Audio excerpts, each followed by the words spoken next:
आज हम जा रहे हैं बताने के लिए आपको कुछ लेखक का नाम, रचना और विधा जो बहुत ही महत्वपूर्ण है, जो एग्जाम में हर साल आता रहता है। अगर इसको आप याद कर लेते हैं तो बहुविकल्य प्रश्न में आपको जो है ट्रिक लगाने में बहुत ही आसानी होगी और बोर्ड एग्जाम में ये प्रश्न आने वाला है।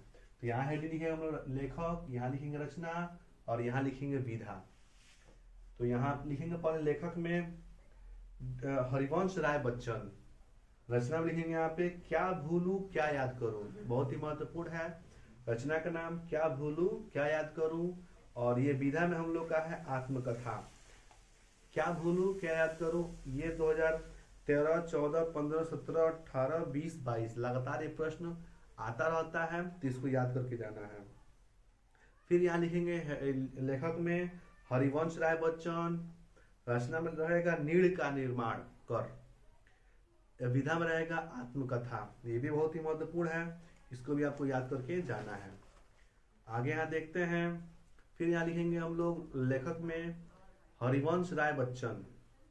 रचना में रहेगा आत्मकथा और विधा में भी हम लोग का है ये आत्मकथा।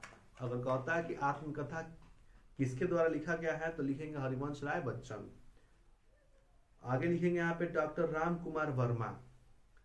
रचना में रहेगा दीपदान, ये हम लोग का एकांकी है विधा में।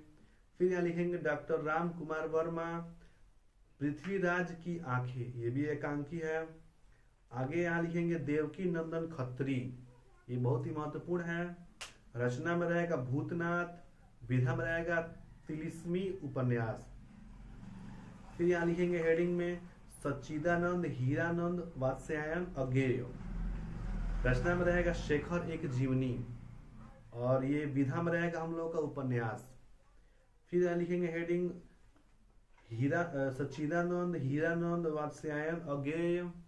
रचना में रहेगा आत्मनेपद।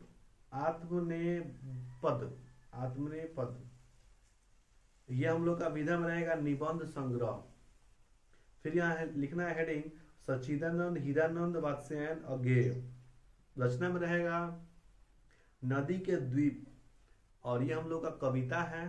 तो सच्चिदानंद हीरानंद वात्स्यायन अज्ञेय के बारे में आपको जो है जो भी रचना है इसको याद करके जाना है, और डॉक्टर यहाँ पे हरिवंश राय बच्चन जी का भी है उसको भी आपको याद करके जाना है। आगे यहाँ देखते हैं जैनेन्द्र कुमार। रचना में त्याग पत्र, ये विधा में होगा उपन्यास। फिर यहाँ लिखेंगे चंद्रधर शर्मा गुलेरी। रचना में रहेगा उसने कहा था, विधा में रहेगा कहानी। आगे लिखेंगे डॉक्टर नामवर सिंह। रचना में रहेगा कविता के नए प्रतिमान, विधा में रहेगा आलोचना। आगे यहाँ देखते हैं राहुल सांकृत्यायन, ये भी बहुत ही महत्वपूर्ण है। रचना में रहेगा मेरी तिब्बत यात्रा और ये हम लोग का यात्रा वृत्त है। आगे फिर लिखेंगे यहाँ पे राहुल सांकृत्यायन। रचना का नाम है किन्नर के देश में, ये भी हम लोग का यात्रा वृत्त है। राहुल सांकृत्यायन मेरी यूरोप यात्रा, ये भी यात्रा वृत्त है। मतलब राहुल सांकृत्यायन के बारे में भी आपको याद करके जाना, एकदम रट्टा मार के जाना है। आगे लिखा है सत्येंद्र नाथ दत्ता तीर्थ सलील, ये हम लोग का विधा में अनुदित काव्य होगा। आगे यहाँ लिखेंगे फणवीश्वर नाथ रेणु। रचना में रहेगा मैला आंचल और विधा में रहेगा उपन्यास। आगे रहेगा लेखक का नाम इलाचंद्र जोशी। रचना में सन्यासी और ये भी हम लोग का उपन्यास है। फिर यहाँ लिखेंगे लेखक में इलाचंद्र जोशी। रचना में रहेगा आहुति और विधा में ये भी हम लोग का कहानी है। तो ये गद्य में आपको जो भी यहाँ पे लेखक रचना विधा बताया गया है आपको याद करके जाना है। बहुविकल्य प्रश्न याद करने में, उसको सही जो है टिक लगाने में आसानी रहेगी। वीडियो में आगे देखते हैं पाठ।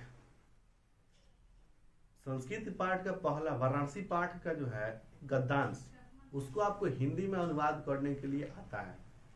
तो पहला जो गद्यांश हम पिछले वीडियो में अपलोड कर चुके हैं। अब आगे देखते हैं गद्यांश में कुछ आगे भी गद्यांश लिखा है, उसका जो है संस्कृत अनुवाद क्या होगा, हिंदी अनुवाद क्या होगा, ये बताने जा रहे हैं। और आपको जो है वाराणसी पाठ को हिंदी में अनुवाद करके एकदम याद करके जाना है। एग्जाम में ये पाठ हमेशा जो है आता रहता है, इसको अनुवाद करने के लिए आता रहता है। तो आगे देखते हैं गद्यांश लिखेंगे। पहले यहाँ पे संस्कृत लिखा हुआ है, पहले पढ़ते हैं। एषा नगरी भारतीय संस्कृते संस्कृत भाषास्य केंद्रस्थली अस्ति। इत एव संस्कृत वर्ण्यस्य संस्कृतस्य आलोक सर्वत्र प्रसृतः। मुगल युवराज दाराशिकोह अत्रागत्य भारतीय दर्शन शास्त्राण्याम अध्ययनम अकरोत्। स तेषा ज्ञानेन तथा प्रभावितः अभवत् यत् तेन उपनिषदाम अनुवाद पारसी भाषायाम कारितः। तो ये यहाँ पे एक पैराग्राफ दिया हुआ है, गद्यांश दिया गया है। अब इसको आपको लिखना है, अनुवाद करना है। तो पहले यहाँ लिखेंगे हेडिंग संदर्भ। संदर्भ में देखिए हेडिंग क्या लिखेंगे, तो लिखेंगे कि प्रस्तुत गद्यांश हमारी पाठ्य पुस्तक हिंदी के संस्कृत खंड के वाराणसी पाठ से लिया गया है। ये आप लिख सकते हैं। आगे लिखेंगे आप प्रसंग। प्रसंग भी आपको लिखना पड़ेगा। तो प्रसंग में लिखेंगे इस गद्यांश में वाराणसी की ऐतिहासिकता तथा अवस्थिति के विषय में बताया गया है। यानी कि इस गद्यांश में वाराणसी की जो है ऐतिहासिकता है, वहाँ की संस्कृति है, इसके बारे में बताया गया है। प्रसंग में ये लिख लेंगे और आगे लिखेंगे हेडिंग यहाँ पे अनुवाद। अनुवाद यहाँ देखते हैं एक एक लाइन का।